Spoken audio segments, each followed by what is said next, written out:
Hi, everyone. Greetings. We're on page 165 of the Proclaimer's book. The subhead now in this chapter, The Great Crowd to Live in Heaven or on Earth, the subhead is Taking a Firm Stand for Pure Worship.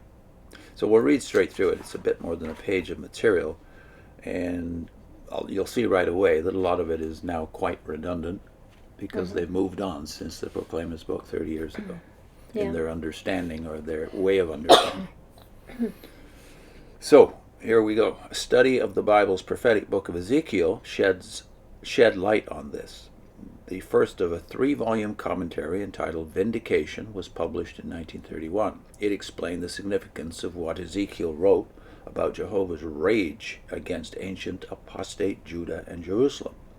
Although the people of Judah claimed to serve the living and true God, they adopted the religious rites of surrounding nations, offered incense to lifeless idols, and immorally put their trust in political alliances instead of demonstrating faith in Jehovah.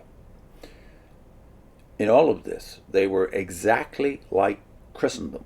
So consistently, Jehovah would execute judgment upon Christendom, just as he did upon unfaithful Judah and Jerusalem. But chapter 9 of Ezekiel shows that before the divine execution of judgment, some would be marked for preservation. Who are these? The prophecy says that the ones marked would be sighing and groaning over all the detestable things that are being done in the midst of Christendom, or antitypical Jerusalem. They cite Ezekiel 9:4. Surely then, they could not be deliberately sharing in those detestable things. The first volume of Vindication, therefore, identified those having the mark as being people who refuse to be part of the church organizations of Christendom and who in some way take their stand on the Lord's side. This material was followed up in 1932 by a discussion of the Bible record concerning Jehu and Jonadab and its prophetic implications. Jehu was commissioned by Jehovah to be king over the 10-tribe kingdom of Israel and to execute Jehovah's judgment on the wicked house of Ahab and Jezebel. When Jehu was en route to Samaria to eradicate Baal worship, Jonadab, the son of Rechab, went out to meet him. Jehu asked Jonadab, "Is your heart upright with me?" And Jonadab answered, "It is." "Do give me your hand," Jehu invited, and he took Jonadab up into his chariot. Then Jehu urged, Do go along with me and look upon my toleration of no rivalry toward Jehovah. Jonadab, though not an Israelite, agreed with what Jehu was doing. He knew that Jehovah, the true God, should be given exclusive devotion. Centuries later, Jehonadab's descendants were still demonstrating a spirit that Jehovah approved. So he promised, "There will not be cut off from Jehonadab, the son of Rechab, a man to stand before me always." The question thus arose, are there people on earth today who are not spiritual Israelites with a heavenly inheritance, but who are like Jehonadab? The Watchtower of August 1, 1932 explained, Jehonadab represented or foreshadowed that class of people now on the earth who are out of harmony with Satan's organization, who take their stand on the side of righteousness and are the ones whom the Lord will preserve during the time of Armageddon, take them through that trouble, and give them everlasting life on earth. These constitute the sheep class that favor God's anointed people, because they know that the anointed of the Lord are doing the Lord's work. Those manifesting such a spirit were invited to have a share in taking the kingdom message to others, just as the anointed were doing. There were some, though relatively few at that time, associating with Jehovah's Witnesses who realized that the Spirit of God had not engendered them the hope of heavenly life. They came to be known as Jonadabs, for, like ancient Jonadab, Jehonadab, they counted it a privilege to be identified with Jehovah's anointed servants. They were glad to share in the privileges to which God's word pointed them. Would such persons, who had the prospect of never dying, become numerous before Armageddon? Was it possible, as had been said, that they could number into the millions? And you see why all of this, the latter part of it, the more than half of it, this entire page, is now redundant, because they've abandoned the building of any kind of doctrines out of antitypes. Yeah. But for 4 generations, that didn't stop them from doing that. And they built their entire hostility towards Christendom on types and antitypes. Yeah. As you see clear in paragraph 2 here, where they talk about Christendom or anti-typical Jerusalem. Yeah. So you're building this empire upon the hatred of your members for Christendom, even if you think of all of these ideas from Ezekiel and Kings, where we're talking about Jonadab, etc. Even if you have abandoned all of that, your concept of what's going on, even there in the so-called type, is wrong anyway. If you think about it for a moment, then none of these people, including Jehu and Ezekiel, were abandoning the type, which was Jerusalem, Judah, or the northern kingdom, which was clearly apostate, yet none of the prophets were to leave it and go somewhere else. They lived within it and actually worship with those the so-called prophets are unfaithful. sent to them. They're sent to them, not to say you're out, but to warn them and to talk about, you're not serving God. But they don't leave them.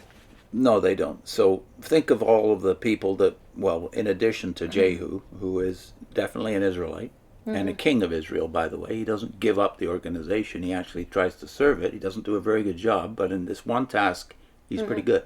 Getting rid of Baal worship, right? He's within it, though. He's within the system. And then you think of all the prophets, Isaiah, Jeremiah, Ezekiel, Daniel, Zechariah. All of them are working within the system. They suffer partly because they're being persecuted for criticizing the system while working within it, but then they suffer with the people in exile. A remnant has to be within something.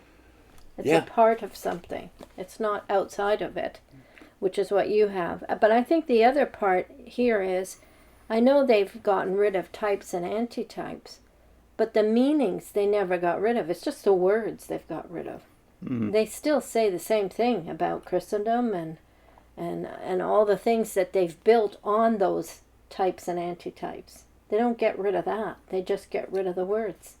Yeah, that's right. So did any of the prophets encourage the people to flee Jerusalem? Or when they were in exile, did they encourage them to flee Babylon?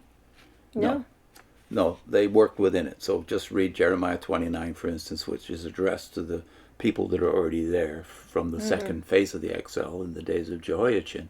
He's telling them to make their peace in the city, to live within, because the prosperity of that city would be prosperity for them. So to pray for it.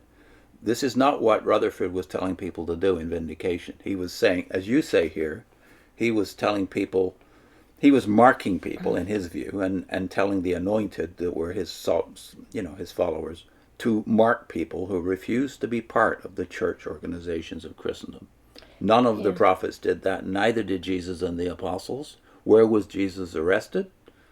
Well, in that last week, Luke 19:47 makes the point that every day he was in the temple. Easy to arrest, because he was right there. And the apostles too. Where's Paul arrested?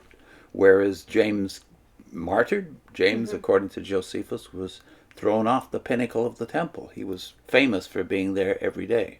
So they were not encouraged to leave Israel either. They continue to go to the temple, and they continue to go to the synagogue. They did. In the New Testament. You read the New Testament. So a lot of this is invention, and then it's stated as if everyone knows this. Even the thing they say, are those Are there people on earth today who are not spiritual Israelites with a heavenly inheritance? Well, they're just stating it as if, well, that's true. That's what we believe. There's no reason for why you're saying this, but you're dividing people. That's the desire from the beginning, though, isn't it? Even Russell is in a much milder way. Russell was trying to separate people from Christendom. Rutherford was just very aggressive about it, and he was ruthless enough to use types and antitypes to prove what he couldn't prove biblically. Yeah. And that goes to this, I think, a rather cynical ploy at the end of the last paragraph on page 166, just before the next subhead, when it says, would such persons, that is the Jonadabs, who had the prospect of never dying, become numerous before Armageddon? Was it possible, as had been said, that they could number into the millions? No, So they're trying to make some kind of patch from the millions now living will never die to the next phase, which is, of course, they say the Jonadab. We're now gathering the Jonadabs, and they're now called the Great Crowd. To me, this is a spin to try and get away with something. Really, try to you said patch or turn it around and make it sound as if the Millions campaign was just about the fact that millions are going to hear this message. It's a sneaky way. When you read the Millions book, it's a false prophecy. They said millions then would still be alive. But now we have new light. Now we have new light. The Jonadabs will fulfill that prophecy. It still turned out to be a false prophecy because now all of them are dead too. Yeah, all you're the people who listen to redefining what your message was. Yeah, I do think we should underline the point that the Bible canon itself is God honoring and even Israel honoring, because God used Israel to gather the canon. God honoring all of those people who were once persecuted, who were part of the faithful remnant within Israel. Even the New Testament can be viewed that way, that these are the faithful Israelites. As I said before, Paul and all of those around James in Jerusalem were faithfully going to the temple to the very end of the system until the system collapsed. Well, it was destroyed by Rome. But the canon of the New Testament, therefore, is God honoring the faithful Jews of the New Testament, just as he had honored the faithful remnant of the Old.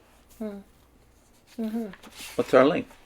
We're linking to the second in our Ezekiel playlist, Pure Worship, who needs 6 books of new light on Ezekiel, because they've had 6 books on Ezekiel, and we'll put the playlist up as well. See you soon.